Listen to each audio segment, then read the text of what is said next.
নমস্কার বন্ধুরা, কাকলিস ব্লগে আপনাদের সবাইকে স্বাগত।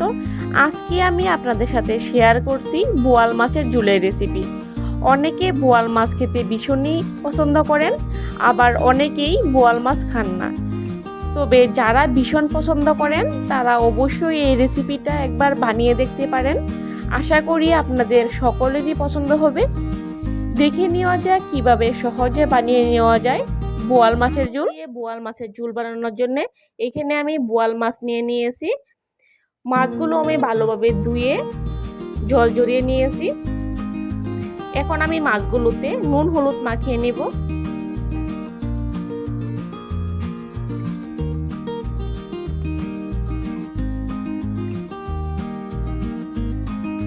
আর হালকা সরষের তেল দিয়ে মাছগুলো আমি ভালোভাবে মেখে নেব।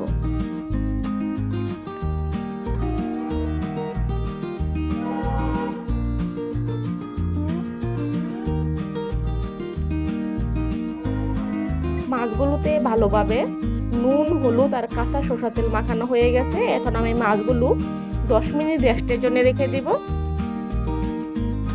আর নিয়ে নিয়েছি আলু। এখানে আমি একটি বড় সাইজের আলু নিয়ে নিয়েছি। আলুগুলো আমি লম্বা লম্বা করে কেটে ভালোভাবে ধুয়ে পরিষ্কার করে নিয়েছি। একটি মিক্সিং জারে পেঁয়াজ কুচি, কাঁচা লঙ্কা, আদা, এলাচ হালকা জল দিয়ে এগুলো আমি পেস্ট করে নেব। 10 মিনিট পর রান্নাটা শুরু করবার জন্য আমি এদিকে চুলায় কড়াই বসিয়ে কড়াইটাকে ভালোভাবে গরম করে নিয়েছি। এখন আমি তেল দিয়ে তেলটাকেও ভালোভাবে গরম করে নেব।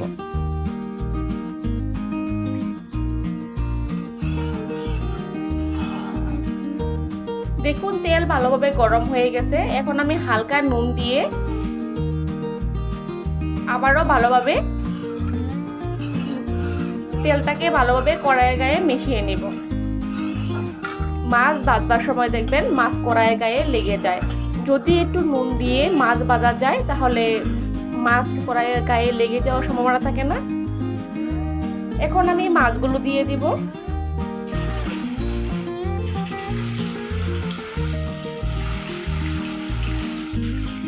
গ্যাসের ফ্লেমটাকে মিডিয়াম করে দিয়ে মাছগুলো আমি হালকা করে ভেজে নিব।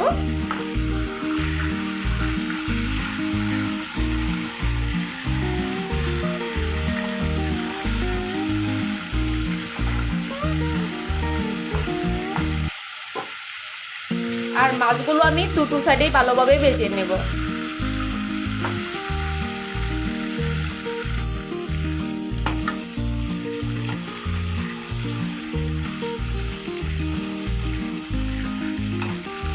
দেখুন মাছগুলো হালকা করে ভাজা হয়ে গেছে।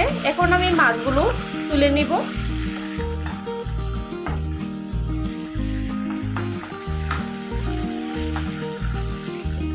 আর এই একই পদ্ধতিতে আমি বাকি মাছগুলো ভেজে নিব।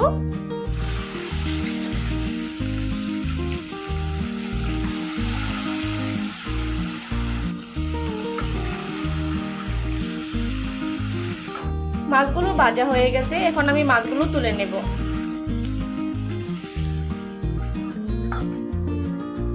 এই তেলে আমি দিয়ে দিব দুটো তেজপাতা, দুটো শুকনো লঙ্কা। হালকা নাড়িয়ে চাড়িয়ে শুকনো লঙ্কা আর তেজপাতা ভালোভাবে ভেজে নেব। দেখুন তেজপাতা আর শুকনো লঙ্কাগুলো ভাজা হয়ে গেছে। এখন আমি দিয়ে দিব গোটা জিরা, কালা জিরা। আবারও হালকা নাড়িয়ে চাড়িয়ে আগে থেকে পেস্ট করে রাখা মশলাগুলো দিয়ে দিব।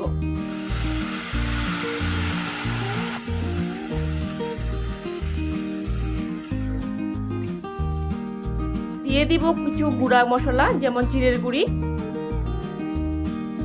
হলুদ গুঁড়ি আর মরিচের গুঁড়ি। এখন আবারও নাড়িয়ে ছাড়িয়ে গ্যাসের ফ্লেমটাকে লতে করে রেখে মশলাগুলো আমি ভালোভাবে কষিয়ে নিব।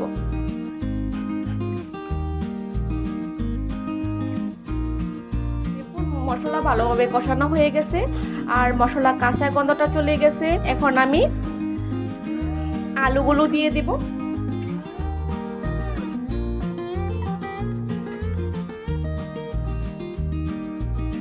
দিয়ে দিব স্বাদ মতো নুন। এখন আলুর সাথে মশলাগুলো ভালোভাবে মিশিয়ে আবারও 2-3 মিনিট ভালোভাবে কষিয়ে নেব।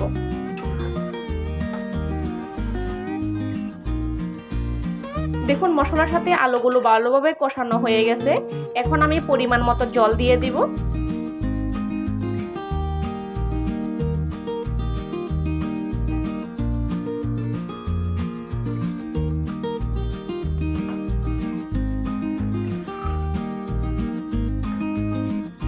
গ্যাসের ফ্লেমটাকে মিডিয়ামে রেখে ঝোলটাকে ভালোভাবে ফুটিয়ে নিব। দেখুন ঝোলটা ফুটতে শুরু করে দিয়েছে। এখন আমি ভেজে রাখা মাছগুলো দিয়ে দিব।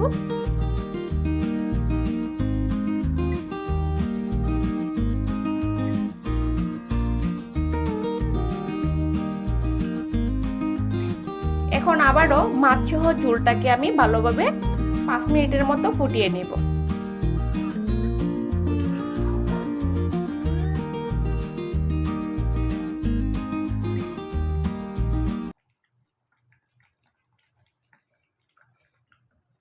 পাঁচ মিনিট রেঁধে নেওয়ার পর দেখুন আমার আজকের এই রেসিপি রেডি হয়ে গেছে। এখন আমি গ্যাসটাকে অফ করে দিব। আমার আজকের এই খুব সহজ পদ্ধতির বোয়াল মাছের রেসিপি আপনাদের কাছে কেমন লাগলো অবশ্যই জানাবেন। যদি ভালো লেগে থাকে তাহলে আপনারাও এরকমভাবে বাড়িতে বানিয়ে নিতে পারেন। আশা করি আপনাদের সকলেরই ভীষণই ভালো লাগবে। আমার চ্যানেলে নতুন বন্ধু হয়ে থাকলে চ্যানেলটাকে সাবস্ক্রাইব করে নেওয়ার অনুরোধ রইল। আর যারা অলরেডি সাবস্ক্রাইব করে নিয়েছেন তাদেরকে অসংখ্য ধন্যবাদ। আজকের মতো এই পর্যন্তই। আবারও হাজির হয়ে যাব অন্য কোনো রেসিপি নিয়ে। ততক্ষণ ভালো থাকুন, সুস্থ থাকুন। ধন্যবাদ।